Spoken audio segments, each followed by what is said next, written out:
Now to our nightly breakdown of what the latest developments in this trial could mean for both sides. And with me to do just that is, of course, veteran prosecutor and BNC's legal contributor, Paul Henderson. Okay, Paul, let's start with the latest accuser, who identified herself as Faith. She was 19 when she first met Kelly in 2017. What stood out about her testimony for you?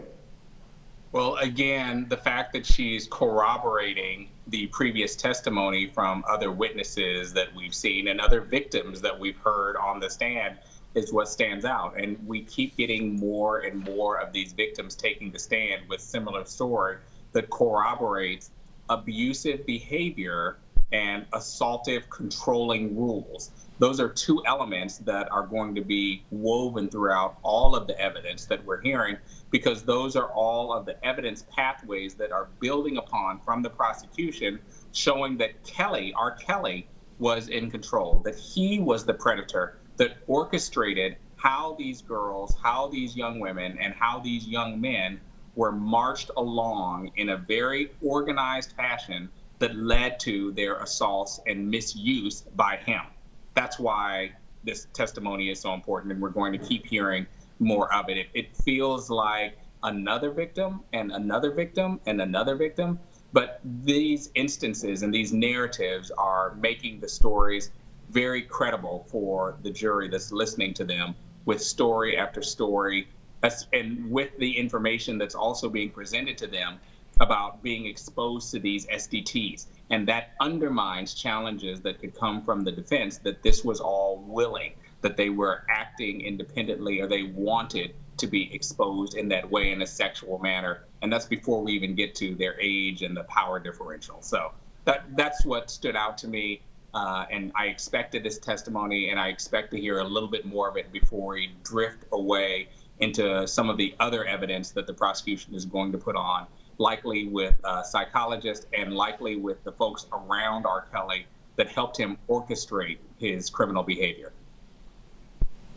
What was also interesting is Faith, unlike some of the others, was not a fan of R. Kelly's. She met him at a concert that she attended with her sister, who was a fan. So different sort of strategy that the defense would have to take on cross with her. Okay, then jurors heard from Suzette Mayweather, one of Kelly's former assistants and the first ex-employee to give extensive details of Kelly's restrictions on his alleged victims, known as Rob's rules. She testified that employees like her were often expected to enforce these rules. We know that's central to the prosecution's case, who say Kelly directed a team of employees, bodyguards, drivers, assistants, managers, and so forth in the daily maintenance of his criminal enterprise. The defense can't attack these witnesses, Paul, by calling them disgruntled fans looking for a come-up. So how can the defense refute those claims? Well, what the defense is likely to do with the assistants and the managers and the groupies and the friends and the relatives and whomever else he had helping him organize his illegal behavior, the attack from the defense will be to challenge them to say that they were acting independently, that they were helping, that they were trying to do whatever they wanted to do, not that R. Kelly was directing them. That's why the prosecution is emphasizing this information about these being Rob's rules. These weren't just employment contracts. These were specific behaviors orchestrated, organized, and ordered by R. Kelly and for R. Kelly. And that's why the assistants, all of these employees and hanger-oners or folks associated with R. Kelly did what they did. That's exactly why the prosecution is trying to get that specific language out and those specific impressions out from the people about how uncomfortable they felt, and how sad it was, and how frustrating and out of the norm the things that they saw and experienced, because that speaks to them being forced to or following the orders from R. Kelly about his specific rules that allowed him to engage in the criminal behavior.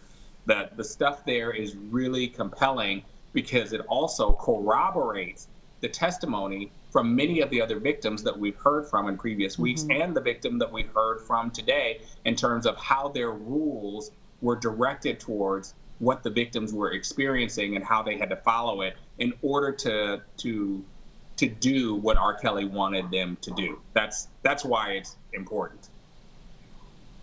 Now, Mayweather, she also testified that employees who failed to uphold Kelly's rules led to pay cuts. Like when Kelly found out she spoke to one of Kelly's girls, he docked her pay and forced her to write an apology letter. Mayweather also got a warning for letting a woman use the restroom without Kelly's permission. So besides bolstering the testimony from Kelly's accusers about his abuse and controlling behavior, what's the prosecution strategy in bringing forth this sort of testimony concerning his behavior towards his employees? Well, that's exactly to show you that these weren't just regular employees. They weren't just an assistant that helped him with his business. Whenever they didn't follow the Rob's rules, and trust me when I tell you that these aren't regular rules for a job, but the Rob rules were geared to cultivate and deliver illegal acts and inappropriate behavior, assaultive behavior, statutory rape, supporting those instances that were happening. That's why the prosecution wants to clarify and articulate that these were Rob rules, and everything that goes under the umbrella of Rob rules that you didn't follow is the stuff that prosecution wants to show that R. Kelly orchestrated, that he ordered, that he demanded, and he followed up when those demands weren't met to make sure that you did not receive your pay, that you knew and understood that he was angry at you, and thirdly, that you were afraid and in fear of what would happen by not following what he wanted to have done.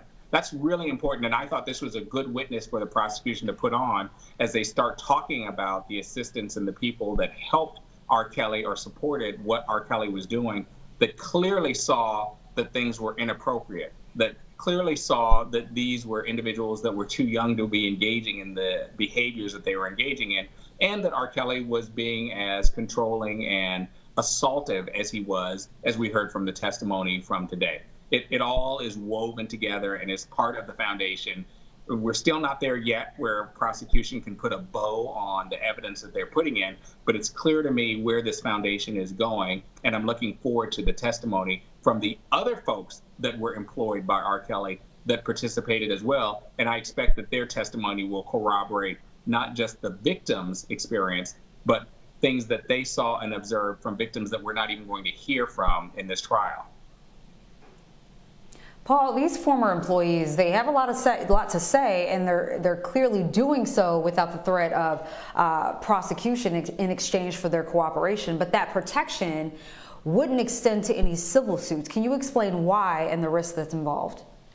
Absolutely. And so a lot of these people, and you were wondering why these assistants are now talking so freely about things that maybe they could be liable for. If you were bringing these young girls and young men and doing things that you knew were appropriate, what is your liability here? So it would not surprise me at all to learn that prosecution had cut a plea deal with them, absolving them of criminal liability in exchange for their testimony to tell the truth.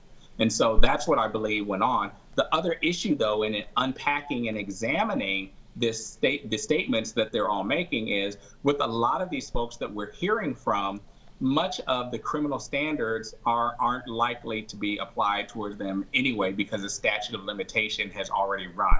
Now, that doesn't prevent their statements being used against them in other criminal jurisdictions that are still pending. But one of the things we have to hear about, because we're hearing about incidents that happened 10, 15, 20 years ago, is many of those statute of limitations have run, and these actors or these employees were not the principal actor in the crime. And so always in criminal law is the issue of scienter or intent and mental state of mind. And if you weren't acting on your own behalf, that's one of the factors that goes into the evaluation of whether or not you can be criminally culpable for that behavior. The interesting twist here is separate from the smaller possibility of there possibly being criminal repercussions aside from this case, because remember the waiver to testify is only for this jurisdiction, and in this case, is the exposure from this testimony about civil liability.